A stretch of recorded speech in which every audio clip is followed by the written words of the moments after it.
The first championship race of 1963 was the Monaco Grand-Pri.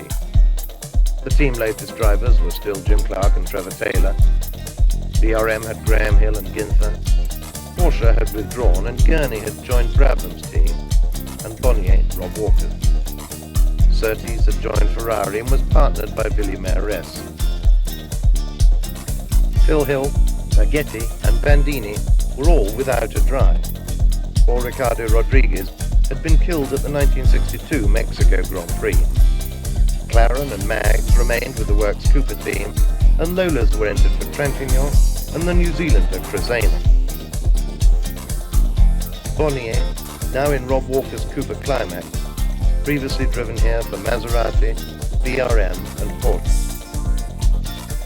Unusually for the beginning of the European season, there were very few changes to the car. This year, Monaco's pits and start line were on the inside road after the gasworks had, in order to try to avoid a repetition of 1962's disaster first lap pileup.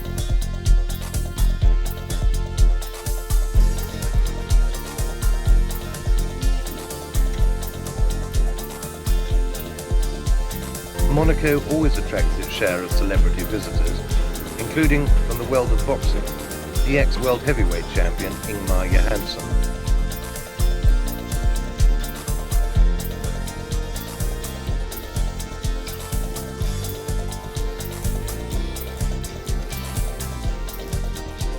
Colin Chapman looked happy, as Jimmy had quickly set the time to beat. Clark's Lotus 25 was a brand new car. With no Siroccos and the ATS still not yet ready, there were only 16 cars eligible, so there would not be the usual mad rush to qualify for Monaco.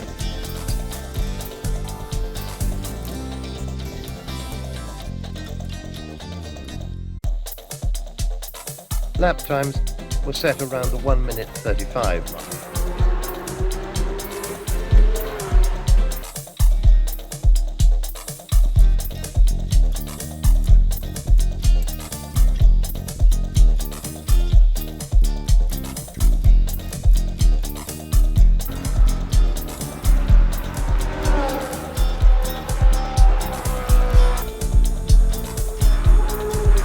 Chiron, the race director, walked back to the pits, thus signalling the end of the last practice session.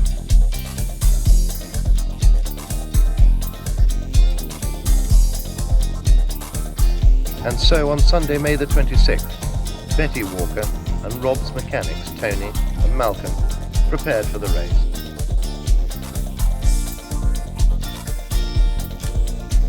We saw Jack Brabham, Jim Hall in his splendid Texan hat, and Joe Bonnier in tartan, no doubt in deference to Scott Rob Walker. The BRMs nestled under their covers, watched by Graham Hill.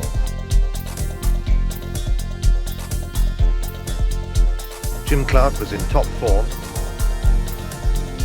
whilst Maurice Trintignant gave Betty Walker his autograph. Ricci Gintera also signed her program for Betty.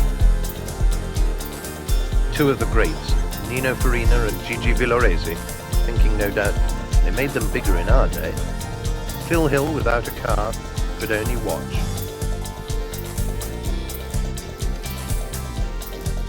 There followed a parade of anciens pilotes, Tommy Wisdom and Rob Walker. Tony Brooks.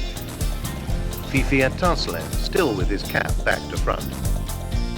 And he was followed by the gesticulating Teruffi and Villoresi. It was wonderful for me to see that all the anciens pilotes were being driven around in British cars, including the splendid open-sided Mini. Just the job for Cap Ferrat and the Riviera.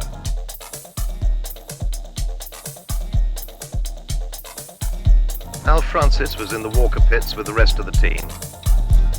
Innes Ireland awaited the arrival of Prince Rainier and Princess Grace, who, having toured the circuit, took their place in the royal box opposite the pits.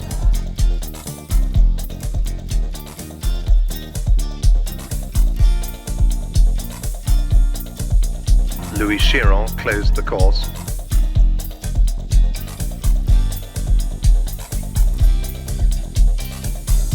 And I noticed, particularly at the drivers' briefing this year, that many of the drivers are wearing the new style of fuller helmet, and also that many of the colours are very distinctive. Trevor Taylor's yellow, Joe Siffert's Swiss flag, and of course, Innes Ireland's checkered stripe.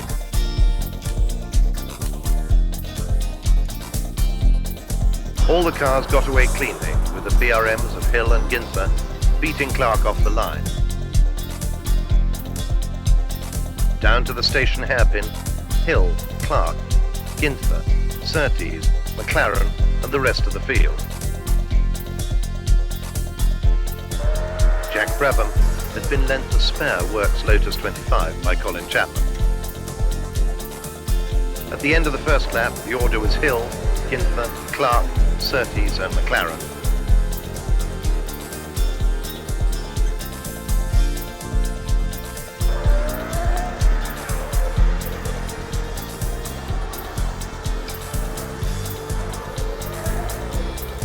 Siffert's BRM engined Lotus had already blown up.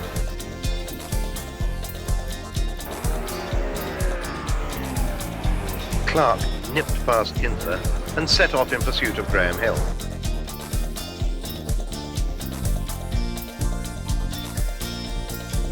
Bonnier had clutch troubles and was already dropping back.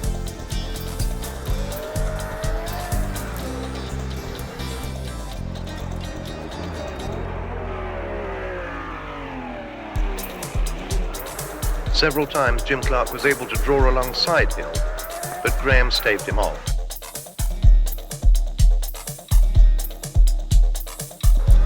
John Bolster looked on as the pit signals went out. Joe Bonnier came in to complain that his revs were going sky high. Hill held the lead from Clark, Ginther, Sёrtis and McLaren.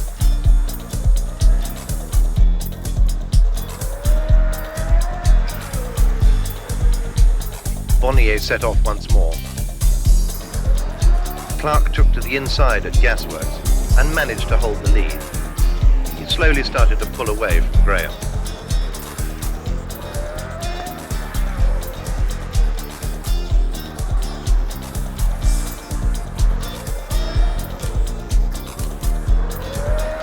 Oil from Siffert's blow-up was still causing difficulty.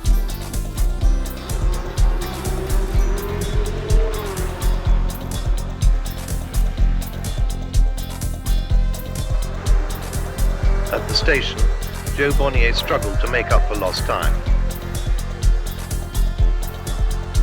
And Jimmy Clark now showed us what a fine driver he is, pulling out a 7-second lead. Sёrtis, now lying third, was chasing Hill's BRM, but this was throwing out oil, misting up Sёrtis' goggles.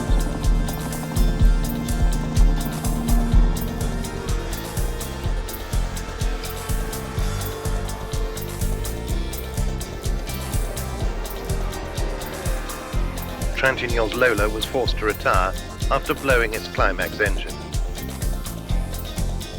Innes Ireland hit the sea wall after his car jumped out of gear on his way into the corner.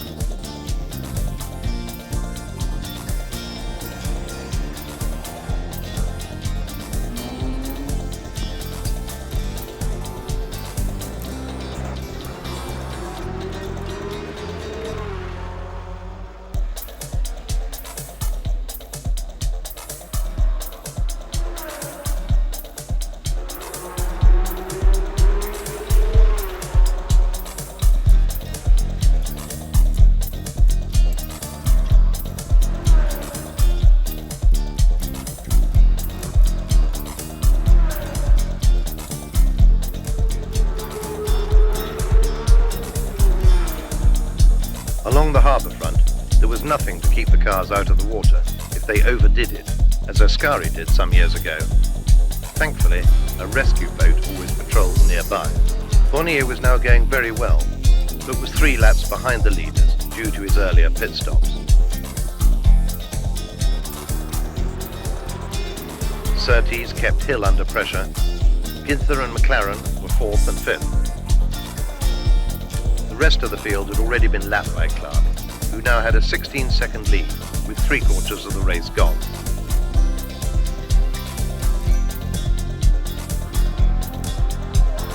And then on lap 79, going into the gasworks hairpin, Clark's gearbox suddenly selected 2nd and 4th simultaneously.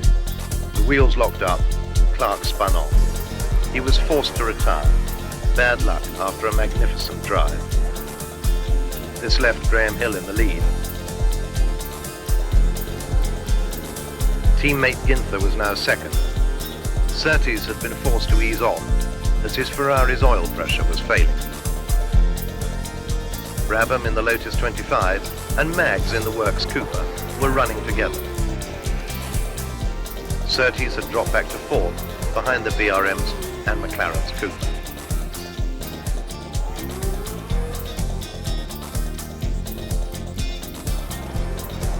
Hill continued to lap quickly, even though he was quite unthreatened.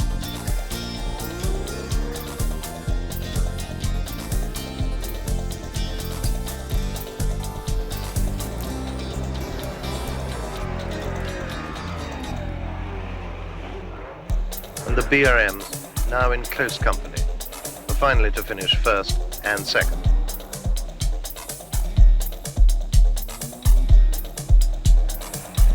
McLaren and Sёrtis were 3rd and 4th,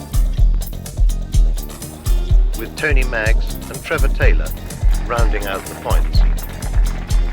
BRM Hill may have inherited the lead from the unfortunate Clark, but his speed had set a new race record.